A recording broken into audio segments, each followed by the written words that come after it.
I think one of the key things that I've gotten a little bit good at in having an art studio, painting furniture and canvases and home decor, is batching the things that I paint.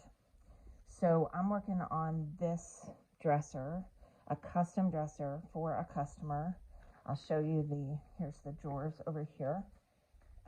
It's a mimic of my sunrise dresser that I have out front that has a mahogany top, but she wanted it on a shorter dresser. And so I have now finally finished this dresser. The top coat, the second or third coat of top coat is on this dresser all over the whole thing, and it's drying now.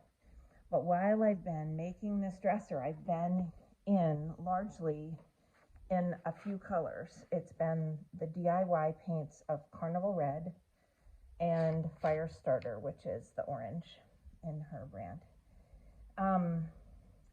While I've had those colors out to do so many other things, I also took the pigment off my brushes and put it as background on these canvases with some gesso. So I got the gesso on the canvases with some pigment from my brushes.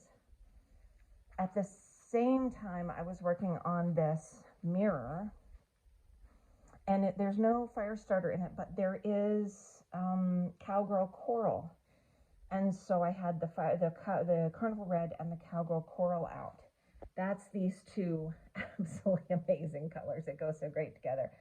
And can you see how together they make it look just like poppies with the sunlight coming through them? See here how it's, I mean, you know, this isn't some amazing artistic talent of mine, I assure you. I'm hoping, I'm not really showing it to you very well. There you go. But this is just the way these two colors play together. They play great together.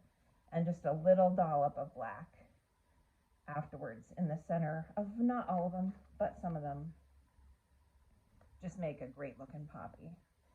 So now I have this mirror all completed, the dresser completed, some canvases completed or started, and I've used the same colors over and over, along with White Swan, because of course you're making different tones of all these colors. And I just want to say, this is how things work in my studio. This is how it really works well, is when I'm going through sort of batches of similar color. I also want to show you, this was a vintage mirror. I'll show you this funky thing. This is a vintage mirror. It's actually a plastic frame, believe it or not. And it was like yellowed plastic, really ugly. And it had this funky swirl up here that I couldn't do anything with. It was just like a fake funky swirl. So I sculpted onto it to try to make it look like a poppy. This is a little bit wet still, so I'm not sure that it carries right now because it's still a little wet, but I have painted it in layers and layers of the red, the Carnival Red and Cowgirl Coral, and a little bit of White Swan. And then I blended it by spritzing a little bit of water onto my finger and then sort of finger painting the blending to make it look like a leaf instead of a bunch of brush strokes from a paintbrush.